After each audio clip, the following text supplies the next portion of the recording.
Imagine living your life after 50 and feeling energized and excited about your future. Welcome to the Women in the Middle podcast, the podcast for women who are ready to figure out what they want and create the life they deserve. Here's your host and master certified life coach, Susie Rosenstein. Hey there, welcome back to the podcast, Women in the Middle. I'm your host, Susie Rosenstein, your master certified coach and midlife mentor. And once again, I am so glad to be here with you for this week's episode, which is another interview with an amazing woman in the middle, psychologist Sara Dimerman, who's with us today to talk about COVID-related family stress in midlife. Now, if there's one thing that's for sure about this pandemic, it is stressful. Oh my God. Of course, there are some positive things that are happening as a result of, sort of hunkering down like we're having to do. But overall, I think you would agree there's a little bit of stress. So let me tell you a bit about my special guest today. Sara Dimerman is a psychologist, author, and host of a weekly radio show that airs in the Toronto area, specifically on Saga 960 AM. Sara provides counseling for individual adults, couples, and families, and has a special interest in parenting. She's also a married mom to 2 daughters in their 20s. The other thing about Sara is that she has a background in radio and television. Psychology came more as a second career. Sara has figured out how to combine her love of radio and interviewing people with her love of psychology. How great is that? I love it when a woman in the middle figures it all out, looking to all the places in her life where there's passion and figuring out how to combine everything to something new, fresh, and fulfilling. Now Sara's brand name is Help Me Sara, and she's been helping people throughout her career. I'm so excited for her to share some insight with you today about COVID-related stress in your family. So please enjoy this interview. Hi, Sara. I'm so excited to have you with us today on the Women in the Middle podcast. And I'm excited to be here. It's funny when you meet people. What I really love about the podcast life is that I always have my spidey sense out for meeting interesting people. If I'm on vacation or I'm shopping, especially when I'm interviewing artists. So we met online. You contacted me, I think, to be a speaker at an event. That's exactly, what it was. Exactly. At a women over the age of 50 event. And, my spidey sense was out and I'm like, oh my God, a psychologist just contacted me. I know I need a psychologist on the Women in the Middle podcast. So it was providential. Perfect. So I was pretty excited to have you on because the COVID-related family stress is real. And so I really want to talk to you about all of that. But before we start, I find people's career path really fascinating. And so I toyed with the idea of being a psychologist when I was in university, and I kind of went the applied research route instead. What was your path like in your career? Did you always get attracted to psychology? Well, it's interesting because when I actually moved from South Africa to Canada when I was 15. So I was in my second year of high school. And because the system was different there, I went into my third year when I got here of high school. So I graduated a year early. And all through my childhood, I'd gone for speech and drama lessons because that's one of the extracurriculars that most South African students go to. And so I always thought I wanted to do something in that area or do something with media, journalism. I love to write. My mom was an amazing writer and just always found that was an amazing way to express myself. So I toyed with the idea of either journalism or radio and television. And I ended up going and got my undergraduate degree. At the time, actually, I went to Ryerson. At that time, it was a polytechnical institute. It wasn't a university. So I got a BAA or a Bachelor of Applied Arts. And I think now it would be grandfathered to be a BA now that it's a university. Nevertheless, that was in 1982, I graduated.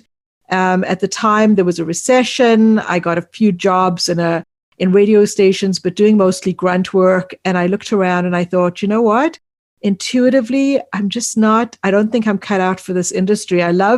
What I always loved most was the interviewing people on radio. That was always my first passion. And I thought, I'm not sure if I'm going to get there. So I'd always loved working with people. As I said, I loved the idea of interviewing people on radio and getting to know them. And I, looking back, my friends have always told me, even as a young girl, they would come to me with their problems. They were always like, "Help me, Sara," which is what I eventually became. My brand name is Help Me, Sara. And so at about 1982, I started to think about what else I could do with my life. And I started to think about psychology. And so I actually applied for my master's in counseling psychology, assessment and counseling. And through a very circuitous route, I ended up getting my license to be a psychologist. So I say that I'm probably the only psychologist you'll ever meet with a background in radio and television. I don't know how I did it. I mean, there were only like 20 of us that were accepted into the class at the Institute of Child Study, which is where I studied.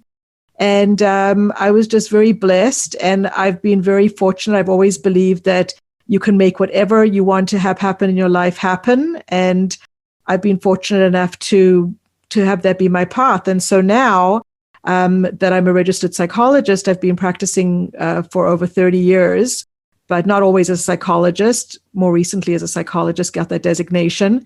But now what I do is I've incorporated my love of radio and interviewing people with my love of psychology, because I too have a podcast and a radio show where I get to interview interesting guests like yourself. I had so much fun on my show. And, I love asking people questions, and I get to ask in my practice, I get to ask people questions about everything that's going on in their life. There's no holds barred.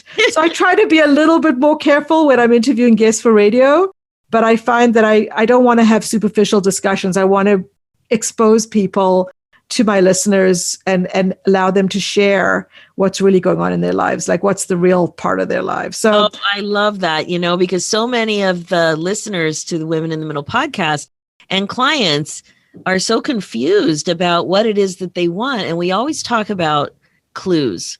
And so you had a clue, and really look at what happened. You came full circle back That's to right. your radio roots. That's right. And Yes, perfect blend. It is. I consider myself very blessed, but I don't think it happened by accident. I do believe that I worked hard to make it happen. And I'm one of the fortunate people who's still passionate about what I do, both in psychology and in media. And, I think that I'm living my best life, fortunately. I love it. That's so exciting. So what a perfect guest we have for you today. So getting back to this COVID-related family stress, I have a feeling you're probably pretty busy these days. Extremely busy. Yeah, it's my practice has actually never been busier, which is ironic because when COVID first started, there were a lot of people who were very reluctant to go virtual. And there were less than a handful of clients that I saw actually in my back garden over the summer. But the majority of people, even if they were not inclined to see me virtually originally, I just said to them, come on, give it one try. And I find that, like we all do when we're on a Zoom conversation or a virtual conversation, like right now, you and I are looking at each other like eye to eye. My clients are never going to get that close again.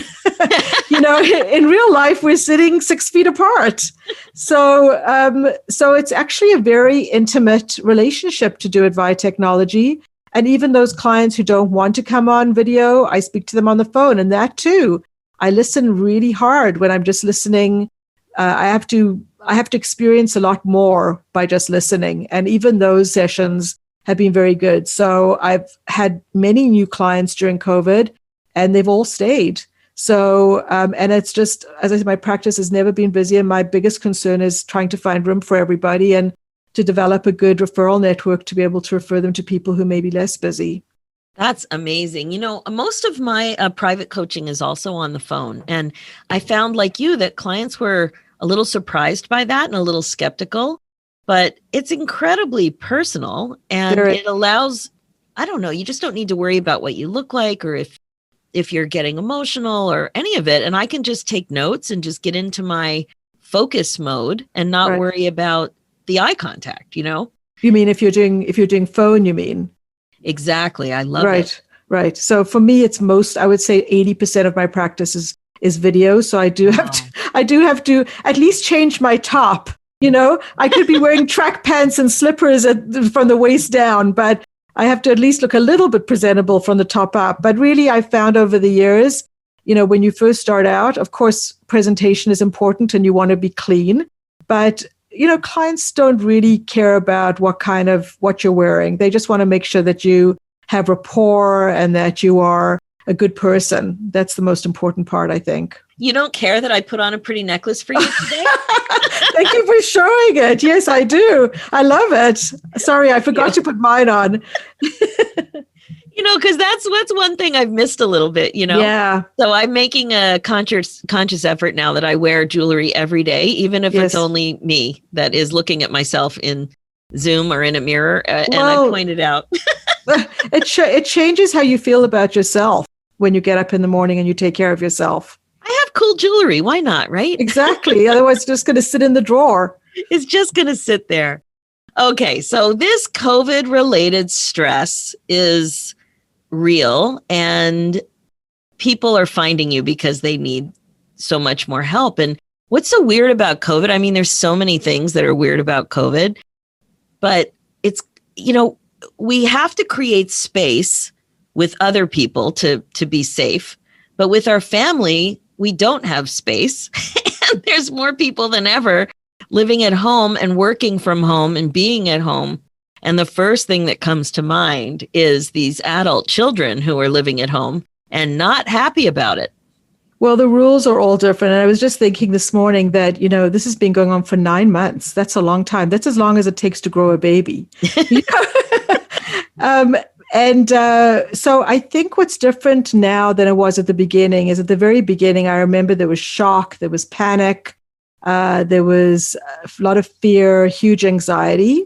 Not to say that that doesn't exist now, but it's really changed. In fact, I would say that majority of clients I speak to now are more angry, feeling impatient, restless, isolated. I just want this COVID thing. So many people call it the COVID thing, just to be over. And what I would say is that it's not that I'm seeing people specifically because of COVID concerns, but if somebody tends to be anxious, for example, or has like seasonal affective disorder, and starts to get more depressed during shorter days, darker, when nights start earlier, then everything becomes magnified during COVID.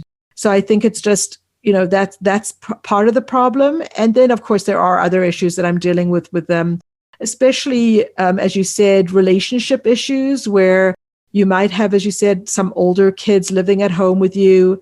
They're not happy about being at home all the time. Whereas I remember when it first started, my younger daughter, who's 21, came back from university early and ended up staying, of course, home for the remainder of the summer. And her boyfriend came back too. And even though he lives fairly close, we had to figure out were they going to visit back and forth. And eventually he ended up coming and living with us. And I remember that when I look back on those months, they were actually wonderful. As difficult as it was, everybody said this is an opportunity to just spend time with your family. And it really was. I mean, if I think back to those days, we learned how to play Rummy Cube together. We made dinners for one another and we kind of knew where everybody was all the time, didn't have to worry about when my daughter was coming home at like 1:00 on a Sunday morning type of thing. But now things are very different. We've become a little bit immune to it. And certain aged people are wanting to take maybe greater risks. So, for example, I know many of my friends and colleagues and clients are making sure that their children, for example, have COVID tests before they come home if they're away at university or if they're living away from home and then they're coming to visit. Others are not. Others are, taking what I call calculated risks, maybe determining, well, how many people is my child seeing? How often is she going out? What kind of safety precautions is she taking? Some parents I know are not hugging their children. Other people are saying, you know what?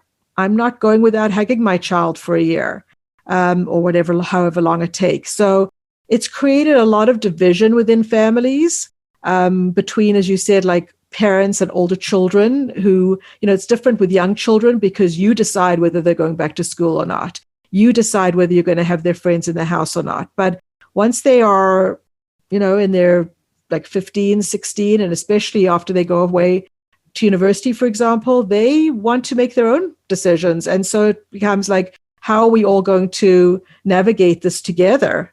And with couples, it's created huge division as well. Like one partner may insist that all the groceries and all the produce is washed before it goes in the fridge, whereas the other doesn't even remember to wash his or her hands when they come in from the grocery store. So a lot of nagging going on in a lot of households. You know, it's funny you mention it because I'm so sensitive to, I feel like it's an out-of-body experience when I watch myself basically undoing all of the good work I've done to back off and give my kids space to develop their own independence, right? Right. And now I'm like, I have to ask these questions. And it's just uncomfortable to have to ask so many questions when I haven't been asking these kinds of questions just about, where you're going. And then you have to ask questions about the other people that you would have never normally asked, Right. It's just uncomfortable. I don't want to get in the weeds like that, in the details with my kids who are amazing and trustworthy and sensitive to this stuff. But I feel like I have to.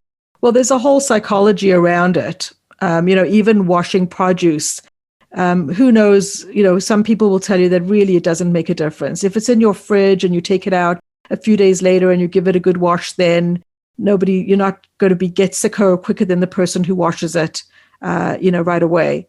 But the whole psychology, there's a lot of rituals, and that's what happens when we have a lot of anxiety. So when we have anxiety, we perform rituals to reduce our anxiety. Unfortunately, it's only temporary. So, for example, I think that when we ask our kids a lot of questions, especially as you said, when they're older and they're more independent, that is our way of reducing anxiety. We want to hear that we can let go of our breath.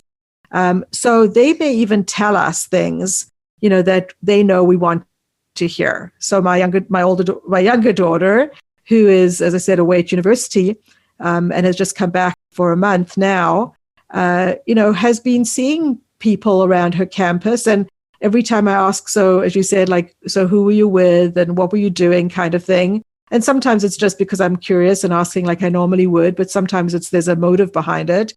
She'll say to me, oh, these are the people that I hang out with all the time. They're part of my bubble, right?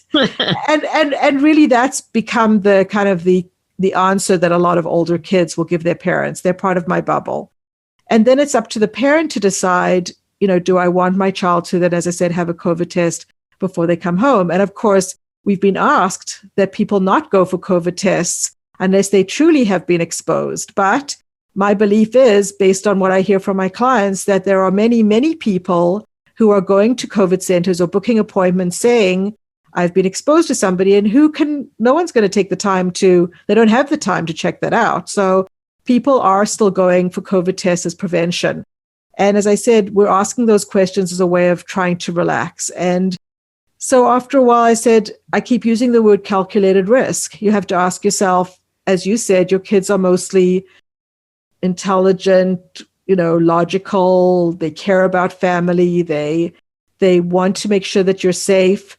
So really, are they going to intentionally put themselves at risk? Do they watch the news? They see social media even more than we do, or maybe just as much. And they know what's going on.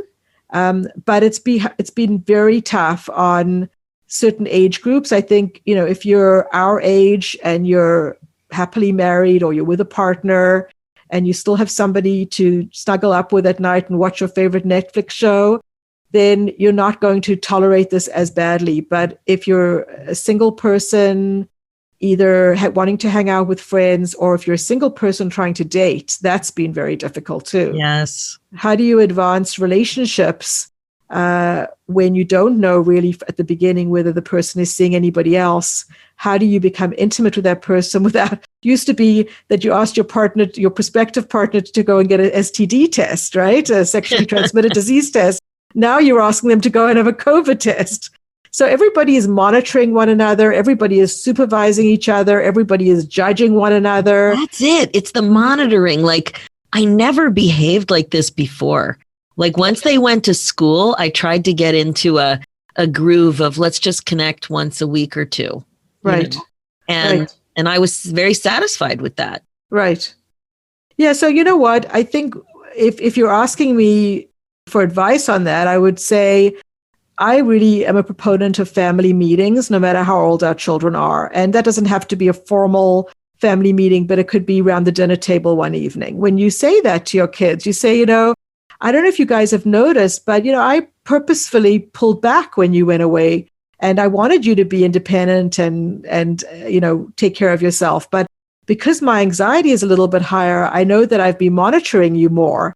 Have you noticed that? Are you okay with that? Maybe we can come to an arrangement whereby if you're going to be doing anything than what you normally do, you let us know.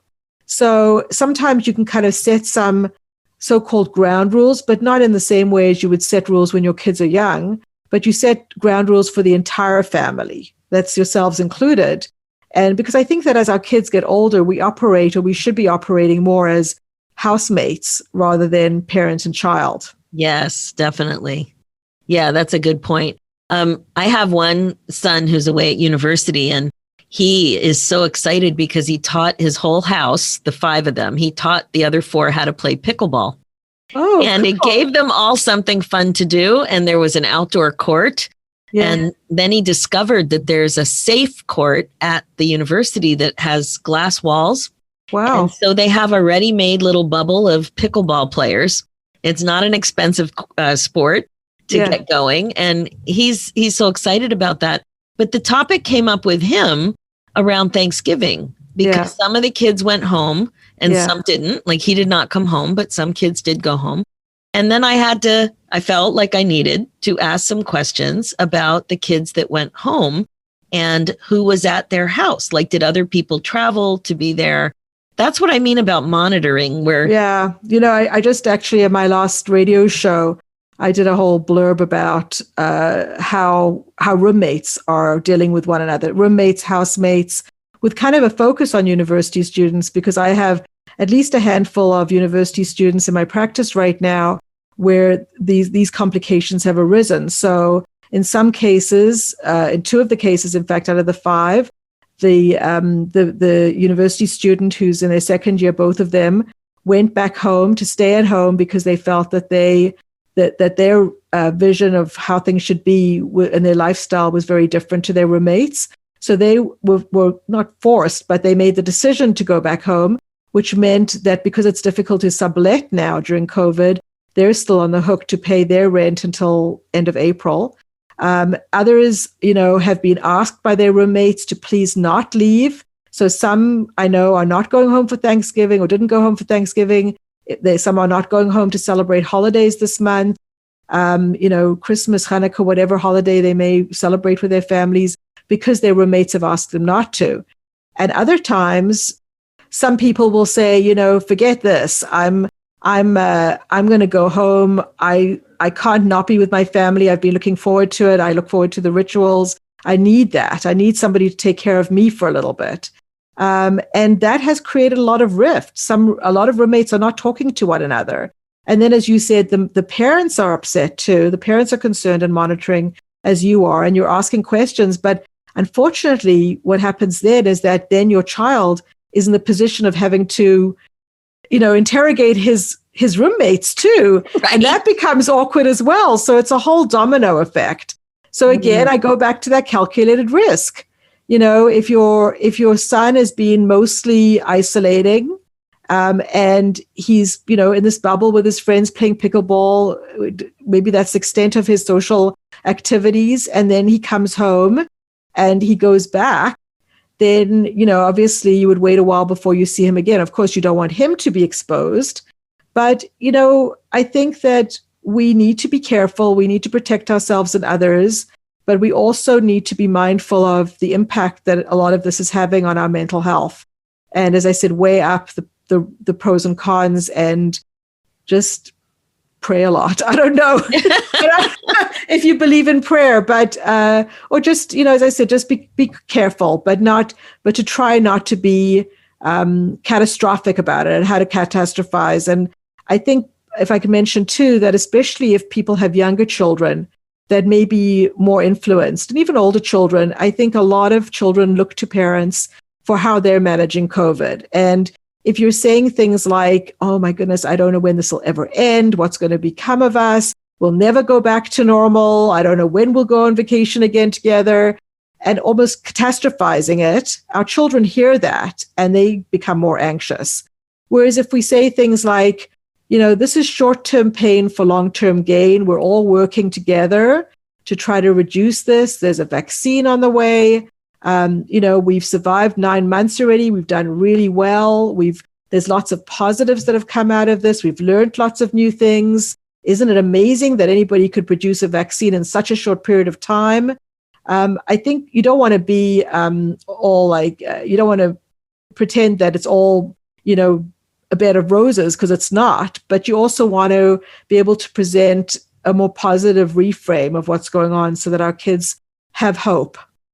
Definitely. One of the COVID gifts you touched on earlier, but all 5 of us were home together for a couple of months, which was weird. Like, unfortunately, my husband was out of work. He was home. The one of my kids lost his internship, like his placement, his co-op placement. Right. He was home. And then the other 2 were home because they're in grad school. They're working from home.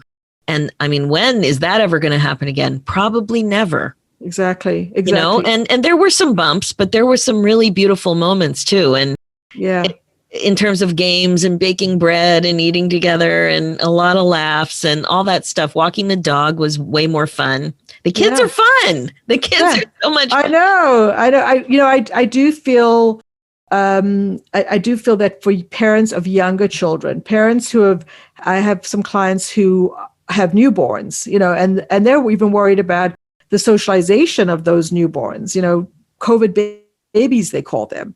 And they're feeling very isolated. I remember when my kids were both young, as you probably did too, it was wonderful to go to moms and tots programs and be with other moms and share stories and, get ideas from one another. That's all gone. And then for parents who have had to navigate the whole summer with very young children, keep them busy in different circumstances, no summer camp. I can't even imagine that. I know. And then, and then having them maybe at home doing on-school learning and trying to juggle their work potentially at the same time. I think that the biggest stressor that I've seen has been on parents with younger children, if you're talking about families. And then there are the people that are single living alone, and that is like the 20-somethings or the 30-somethings. And then also I have a number of clients that are much older, so in their late 70s, 80s, who are living like in long-term care facilities. And part of why they moved in was for the social aspect of that, being together during meal times or sitting outside and talking to somebody, having conversations in a living room, things that they weren't getting maybe living alone. And now here they are, not able to do any of that. And I think my heart really goes out to them, because when I'm counseling them, all I can do is support them.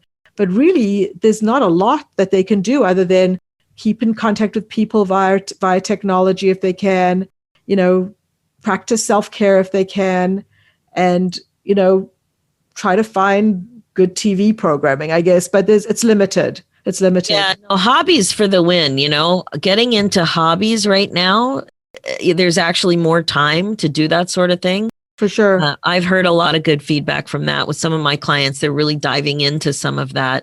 Yes. One other thing I wanted to talk to you about was when somebody in the family has a job that is putting them at higher risk. What are you seeing and what can you offer in that situation? Because I know a lot of people in this situation. Yeah. Well, actually, I'm thinking of a friend of mine who's a nurse. She works night shifts at a major downtown Toronto hospital.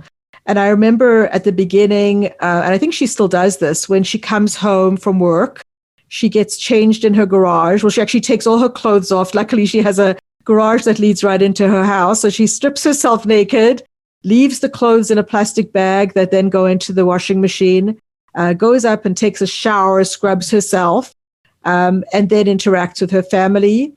I think initially she may have been wearing a mask around her family. She's not doing that anymore. But she is, especially if you're a frontline worker, the solace that families take, or the comfort that they have, is in knowing that their family member is at least very well protected, especially from getting it themselves. So, touch wood, whatever you want to touch or say, she's been exposed to it many times in her job, but she's not gotten any of the symptoms.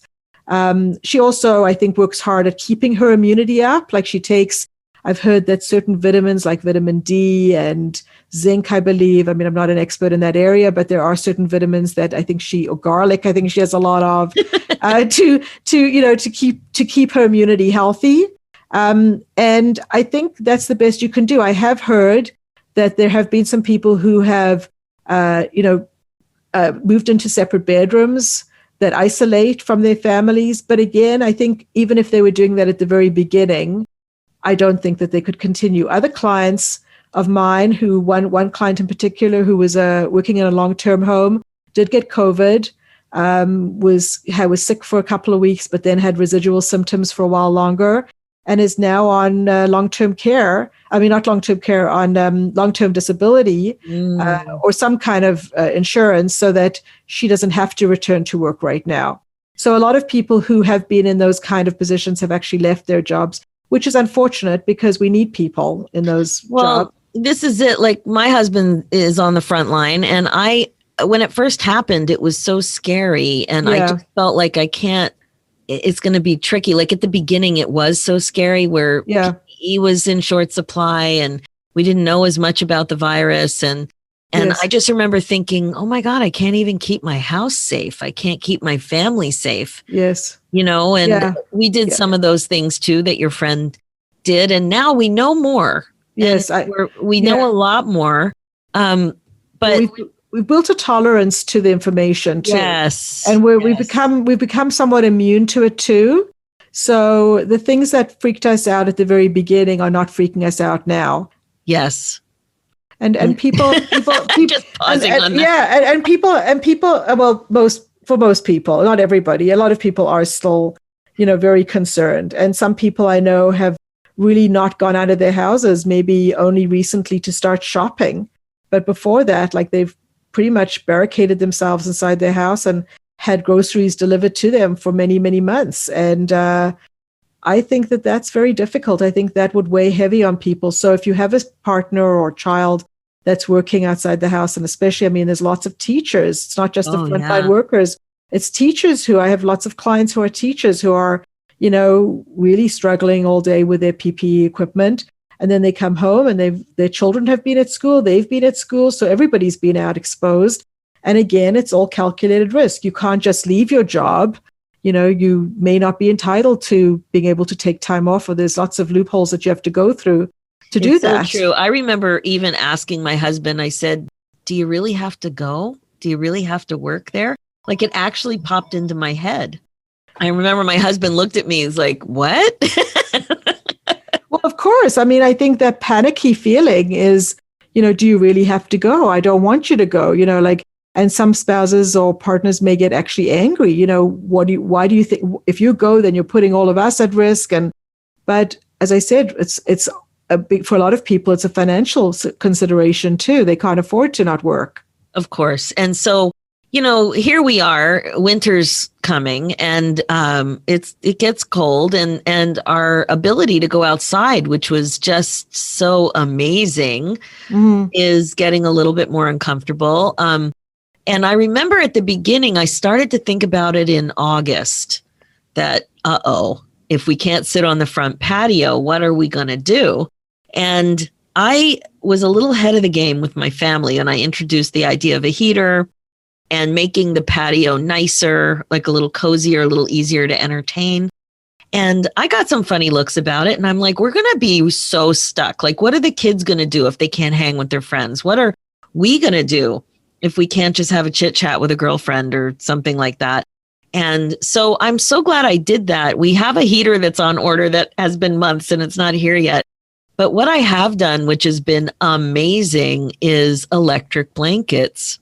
So I saw that on your social media. Oh yeah. I want to tell everybody about it. So we have really great extension cords because we used to camp. So we have like really big ones. So I run an extension cord from the garage with a big power bar. And I bought a lot of electric blankets, one for everybody in the house and some extras as gifts. And I just give them out. So if somebody comes over, we just plug in the blankets and it makes it so much more tolerable. And Yes. and I don't even know how this is possible, but you can unplug them and then wash them. Like I've seen that. So I guess you're just taking out the thermostat part and then that comes out so that you can wash them, which makes sense. it seems magical that you can wash something like that. No, I think it's great. I mean, I always worried about the safety of like if there's been some water on the ground or, you know, some snow or something. I guess that's the only thing you'd need to be concerned about, I would imagine. Yes, and you can use those outdoor electric extension cords. Like they have some heavier duty ones, and you can also elevate it. It doesn't need to be on the ground, right? Sure. So, yes.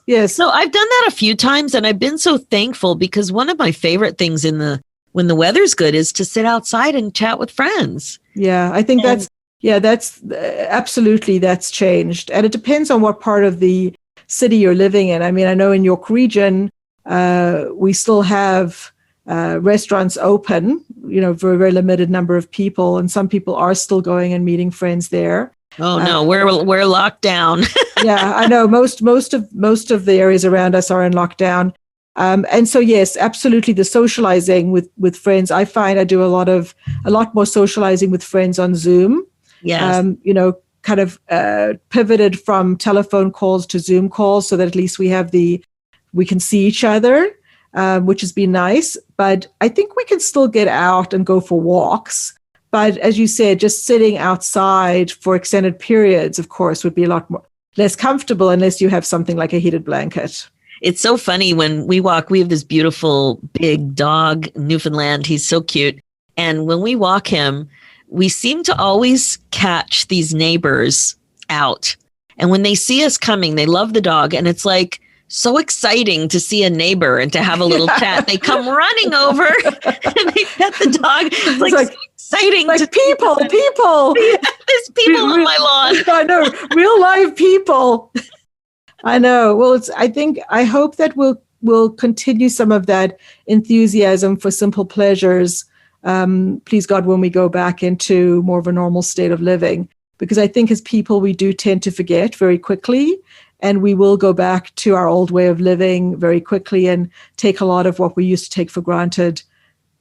We'll still take it for granted. And so I think people need to be mindful about that and think about how the wonderful things that we've experienced now, how to do more of that later on. Exactly. I really agree. So, you know, thinking about the poor little stressed family units, what can you offer? Just some tips when there is stress about the amount of media we need to consume, the amount of new information we need to consume. You know, we're going to just learning about vaccine possibility and everything now, the whole flu shot thing, that was a lot to learn about. Right. There's just so much to learn and know, and we're in this stressed situation. So what can you offer the poor little family unit? Well, you know, it's interesting you talk about the flu vaccine because that was something that came up in our family as well. And then again, with the vaccine, even with the COVID vaccine, some family members are saying, I don't want to be the first to take it. I don't want to be a guinea pig. I don't want to take it at all. Let other people take it. I'll just, you know, it'll be herd immunity, that kind of thing. So especially when we have kids that are older, we can remember that we don't have to do all the research on our own. We have lots of other able people.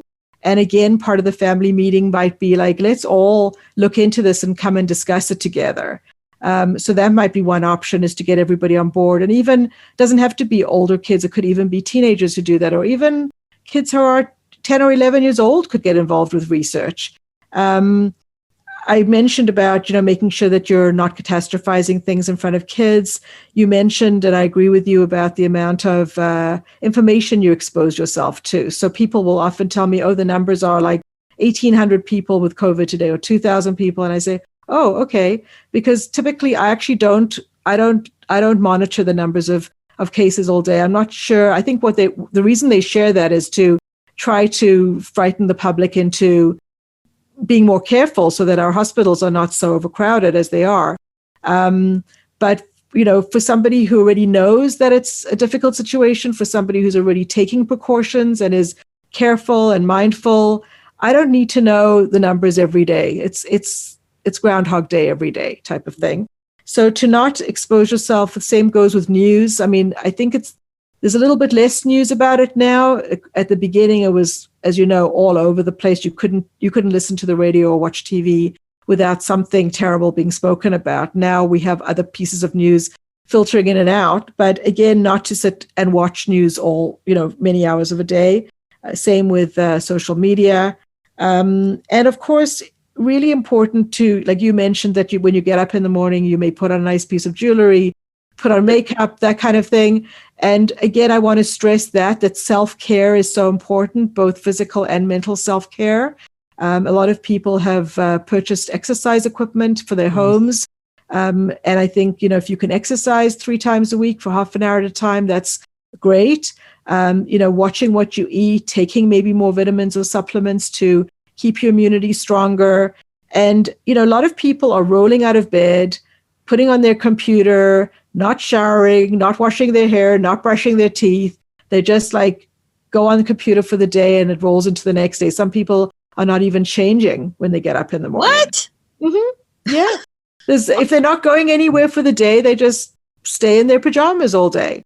So I think that it's okay, and it's actually a good idea to have PJ days once in a while. But I do think that taking care of yourself, one person actually said to me that she talked about, how sometimes we have that transition time when we used to maybe work outside of the house, the transition time that we took driving to or commuting to or from work.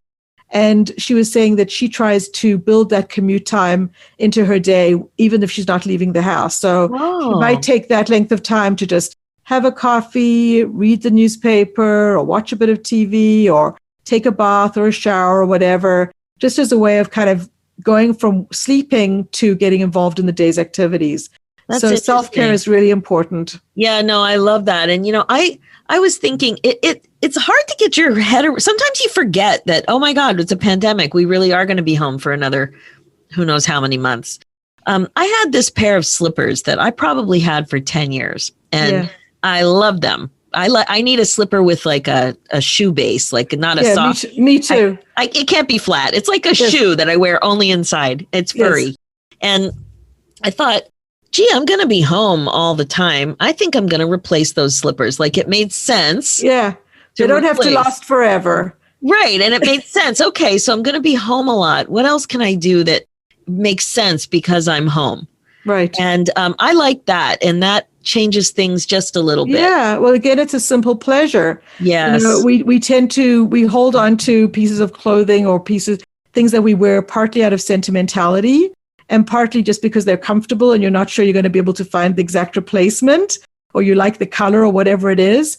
But then, as you say, other than maybe wearing a shirt during Zoom calls or things for work or, whatever, we're not having to buy many pairs of pants.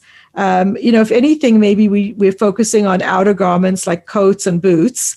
But then, as you said, something as simple as a pair of slippers that gives you pleasure, that's warm and comfy, that you can wear during the day all day. You deserve to replace your slippers after 10 years, right? That made sense, right? I know. Yeah, it totally wow, I never thought about that before, right? And I think, as you know, because you help people with this, I know, it's about putting yourself first sometimes. 100%. Oh my God. What's so funny? The one person who is the most confused about our new social situation is your dog. Is the dog. I know. I knew you were going to say that when you kind of thought, is he a person or not? He is. And he is so happy with all the people everywhere all the time. It's party time, but it's messed up his routine. He doesn't sleep when he used to sleep. There are too many. All his favorite people are here all the time. It's true because we have 2 cats.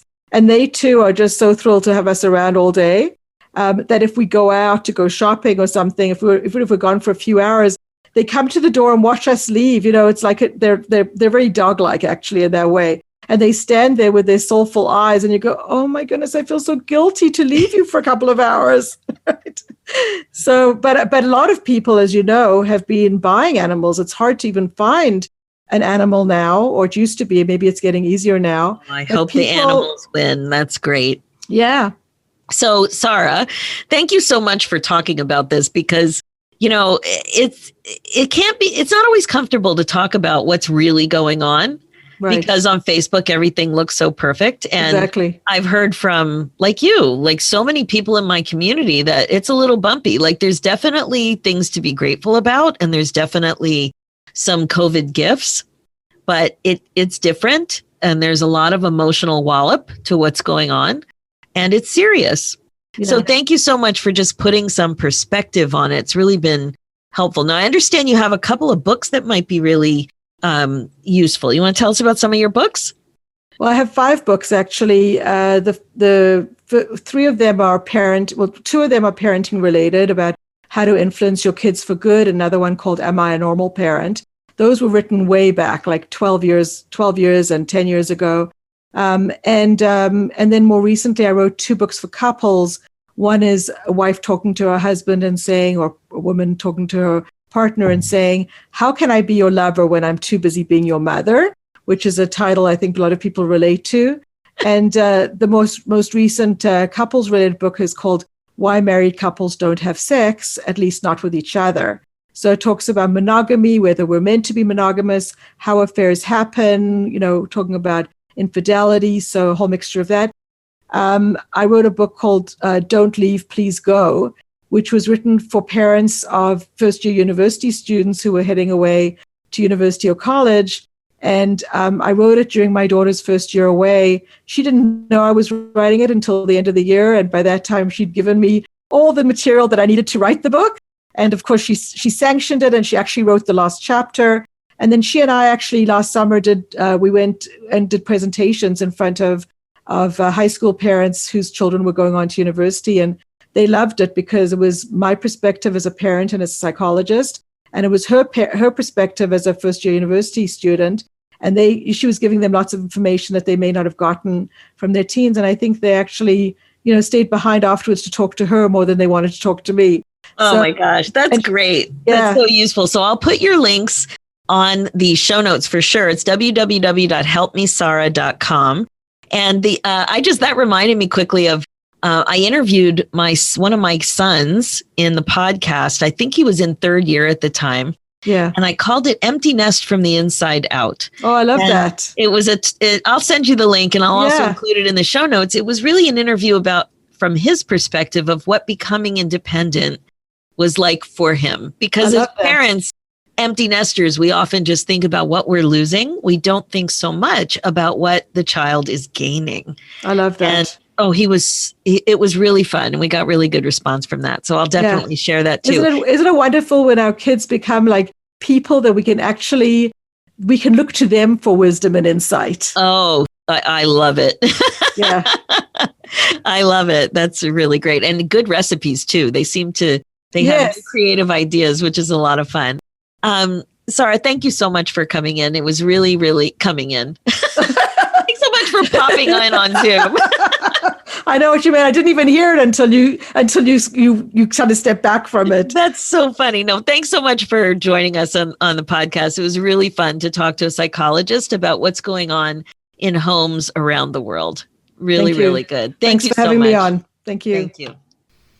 All right. I have a feeling that what Sara was talking about resonated with you just a little bit. COVID-related family stress is real. It's no joke. And she gave lots of great tips for sure. I love the idea of the family meeting. I remember learning about that when the kids were much younger, but it never occurred to me that it would be a great idea now with so many adults living together in so many homes. Makes perfect sense.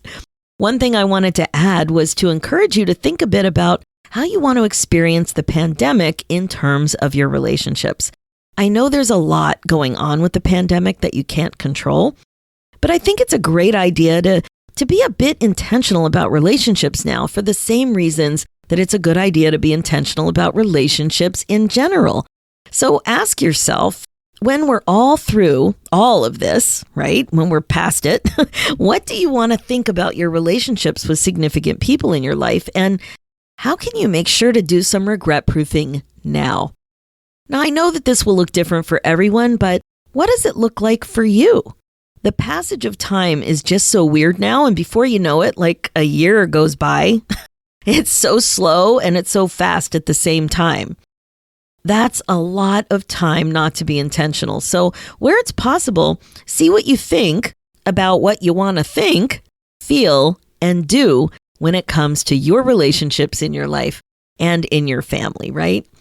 And I don't know, why wouldn't you want to do this? It's something that's actually in your control. All right, that is it for this episode. As you know, my focus as a midlife coach is to help you waste less time spinning and feeling stuck. About aging, about empty nest, about relationships, about your career, about being more compassionate toward yourself, about all of it. It's time to get excited about your life again. So remember, being the queen of your brain domain really is the best way to be, and I am here to help. This is what you'll learn when you hire me as your coach.